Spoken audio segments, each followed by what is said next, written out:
आज महाराष्ट्रातल्या लाडक्या बहिणी दर महिन्याला आपल्या खात्यावरती सरकारकडून 1,500 रुपये तर घेतायत.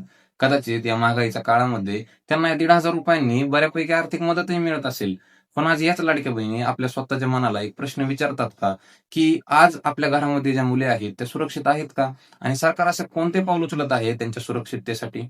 कारण महाराष्ट्रामध्ये आज अशी परिस्थिती निर्माण झाली आहे, की जर एखादी मुलगी घरातून बाहेर पडली, तर ती सुखरूपपणे घरी परत येईल की नाही असा प्रश्न सतत आई-वडिलांच्या मनाला सतावतो. कारण आज महाराष्ट्रामध्ये महिलांची सुरक्षा हा मुद्दा फक्त एक विनोदाचा भाग बनत चालला आहे. आणि म्हणून मी हा व्हिडिओ बनवतोय, कारण मला पहिल्यापासून एक गोष्ट वाटते, की महाराष्ट्रामध्ये जी लाडकी बहीण योजना राबवली जात आहे, तिचा मोटिव्ह फक्त महिलांच्या खात्यावरती ₹1,500 टाकून त्यांना आर्थिक मदत करण्यासाठी नसायला पाहिजे होता.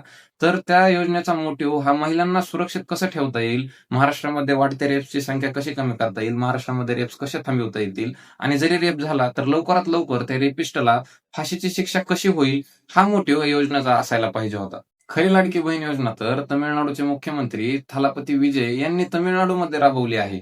तुम्ही या मुलीचा व्हिडिओ बघा, जी रात्रीच्या वेळेला पायी आपल्या घरी चालली आहे आणि मागे टू व्हीलरवरती दोघ जण हिचा पिछा करत आहेत.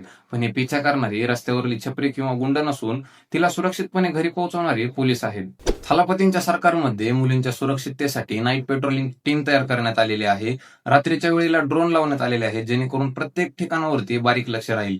आणि जरी कोणी बलात्कारी असल्याचे सिद्ध झाले, मग ती मुलगी 8 वर्षांची असो किंवा 28 वर्षांची, पोलिसांना पूर्णपणे मुभा आहे त्याचा एन्काउंटर करण्याची. आणि जरी तो बलात्कारी कोर्टामध्ये गेला तरी सुद्धा त्याला लवकरात लवकर फाशी देण्यात येईल. माझी तर महाराष्ट्र सरकारला हात जोडून एकच विनंती आहे, की तुम्ही सुद्धा कुत्र्यासारखं खुर्चीच्या आणि सत्तेच्या मागे पळण्यापेक्षा महाराष्ट्रामध्ये अशा योजना आणण्यासाठी लक्ष द्या.